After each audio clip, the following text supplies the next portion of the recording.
जनता द्वारा सैकड़ों बार नकारे जाने के बावजूद राहुल गांधी एक अहंकारी युवराज की तरह बयानबाजी करे। जब पार्लियामेंट में महत्वपूर्ण मुद्दों पर बोलने का समय था, आपने दुनिया के सबसे बड़े लोकतंत्र की सबसे बड़ी पंचायत में तो एक शब्द नहीं बोला, क्योंकि वहां आपका झूठ पकड़ा जाना था।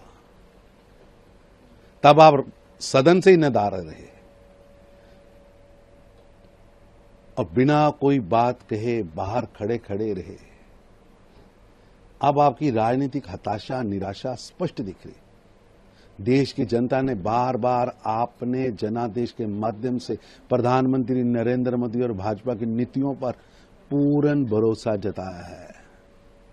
जनता के इस निर्णय को स्वीकार करने के बजाय संस्थाओं और विचारी संगठनों पर आरोप लगाना राहुल गांधी की हताशा, निराशा, कुंठा स्पष्ट दिख रही है। राहुल गांधी जी राष्ट्रीय स्वयंसेवक संघ पिछले 100 वर्षों से राष्ट्रभक्ति की तपस्या कर रहा है, तप कर रहा है। तपस्वी संगठन पर इस तरह के प्रश्न उठाना और विदेशी आकाओं को खुश करने के लिए एक टूल किट का हिस्सा बन के काम करना, ये दुर्भाग्यपूर्ण है। जनता द्वारा सैकड़ों बार नकारे जाने के बावजूद राहुल गांधी एक अहंकारी युवराज की तरह बयानबाजी करे।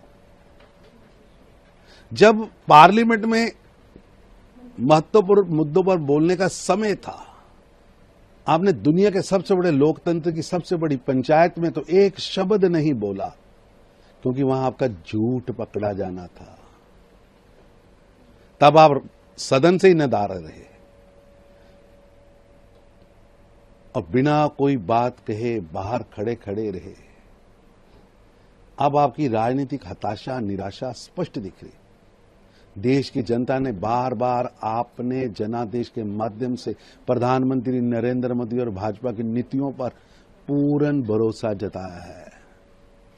जनता के इस निर्णय को स्वीकार करने के बजाय संस्थाओं और विचारी संगठनों पर आरोप लगाना राहुल गांधी की हताशा, निराशा, कुंठा स्पष्ट दिख रही है। राहुल गांधी जी राष्ट्रीय स्वयंसेवक संघ पिछले 100 वर्षों से राष्ट्रभक्ति की तपस्या कर रहा है, तप कर रहा है।